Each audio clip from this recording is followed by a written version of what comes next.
નમસ્કાર મિત્રો, સ્વાગત છે તમારું આપણી આ યુટ્યુબ ચેનલમાં જેનું નામ છે ગુજરાતી જીકેની જમાવટ.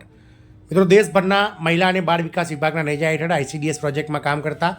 28 લાખ જેટલા આંગણવાડી કાર્યકર અને તેડાગર બહેનો કે જેઓ છેલ્લા 2 દાયકાથી સરકાર સમક્ષ પોતાના માનદ વેતનમાં એટલે કે પગારમાં વધારો સહિતની જે વિવિધ પડતર માંગણીઓ છે તેને લઈ અને સરકાર સમક્ષ અલગ અલગ સમયે ઉગ્ર દેખાવો, પ્રદર્શનો અને આંદોલનો કરી રહ્યા હતા. પરંતુ સરકાર દ્વારા છેલ્લા 2 દાયકાથી આ કર્મચારીઓની ઉપેક્ષા કરવામાં આવી રહી છે.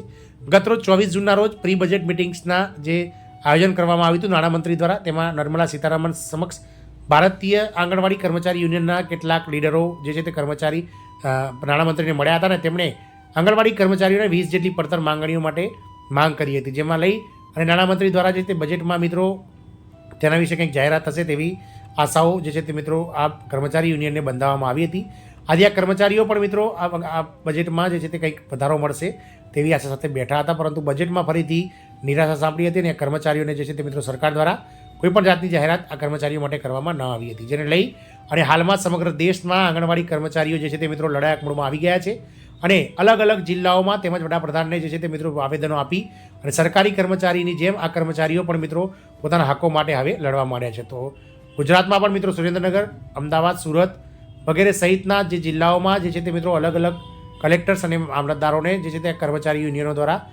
હાલમાં જે છે તે આવેદનો આપવામાં આવી રહ્યા છે. તો આજના વિડીયોમાં વિગતવાર જાણીએ કે કયા જિલ્લામાં આંગણવાડી કાર્યકરોને સુપરવાઇઝરનું પ્રમોશન આપવા સહિતના વિવિધ મુદ્દાઓને લઈ અને કલેક્ટરને રજૂઆત કરવામાં આવી લેખિતમાં, અને ભારતીય આંગણવાડી કર્મચારી મહાસંઘના નેજા હેઠળ કયા જિલ્લામાં જે છે તે મિત્રો આ કર્મચારીની લડતને મિત્રો હાલમાં જે છે તે મિત્રો વેગ મળે તેવું દેખાઈ રહ્યું છે. તો વિડીયોના વિગતવાર આપણે વાત કરીએ કે શું છે મિત્રો આ સમગ્ર બાબત, તેને લઈ અને વિડીયોમાં ચર્ચા કરીએ. તો વિડીયોના અંત સુધી આ બન્યા રહો. જો ચેનલમાં નવા હશો તો અમારી ચેનલને સબસ્ક્રાઇબ કરી બાજુમાં રહેલી બેલ આઇકોન દબાવી દો, જેથી કરીને ચેનલ પર મૂકવામાં આવતા વિવિધ ભરતીઓના નોટિફિકેશન, વિવિધ ભરતીઓના પરિણામ અને આવા આંગણવાડી કર્મચારીઓને લગતા ન્યૂઝ તમને સરળતાથી ચેનલના માધ્યમથી ઉપલબ્ધ થઈ જાય.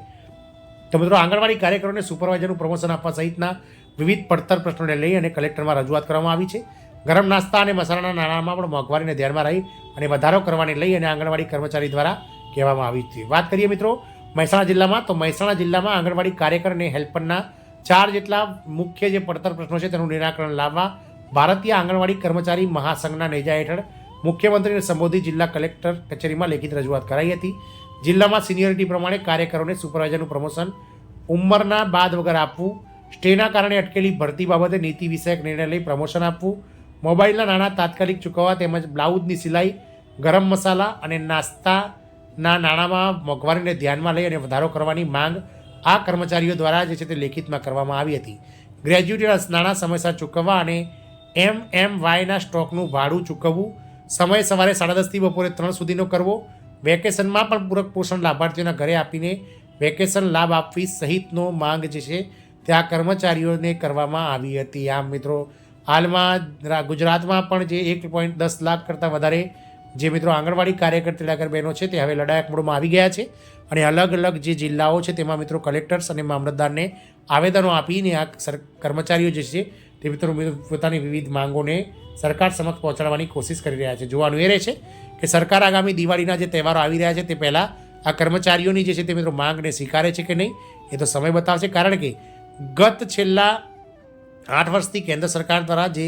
આ પ્રોજેક્ટ કેન્દ્ર સરકારનો છે ICDS પ્રોજેક્ટ, અને જેમાં જે માનદ વેતન અપાય છે તેમાં 60% જે ફાળો છે તે કેન્દ્ર સરકાર ચૂકવે છે, 40% રાજ્ય સરકાર ચૂકવે છે. હા, છેલ્લા 6 વર્ષથી એટલે કે વર્ષ 2018થી કેન્દ્ર સરકાર દ્વારા જે 60% ફાળો છે તે 4,500 રૂપિયા બંને સંવર્ગો માટે આપવામાં આવે છે, પરંતુ તેમાં છેલ્લા 6 વર્ષથી કોઈપણ જાતનો વધારો કરવામાં નથી આવ્યો, જેને લઈ અને કર્મચારીઓમાં જે તે મિત્રો બારોબાર રોષ ફેલાયેલો જોવા મળે છે. ગતરોજ મિત્રો વિવિધ રાજ્યના કર્મચારી યુનિયનો દ્વારા એટલે કે વિવિધ રાજ્યોના આંગણવાડી કર્મચારી યુનિયનો દ્વારા વડાપ્રધાનને પત્ર લખી અને જે છેલ્લા 6 વર્ષથી કેન્દ્ર સરકારનું કોન્ટ્રીબ્યુશન 60% વધારવામાં નથી આવ્યું તેને 3 ગણું કરવામાં આવે તેવી માંગો કરવામાં આવી રહી છે. જો આવું થશે તો કેન્દ્ર સરકારનું જે કોન્ટ્રીબ્યુશન છે તે મિત્રો લગભગ 15,000 રૂપિયા જેટલું થઈ જશે અને કર્મચારીઓનો જે પગાર છે તે મિત્રો 20,000 રૂપિયાને આંબી જશે જો આવું બનશે તો.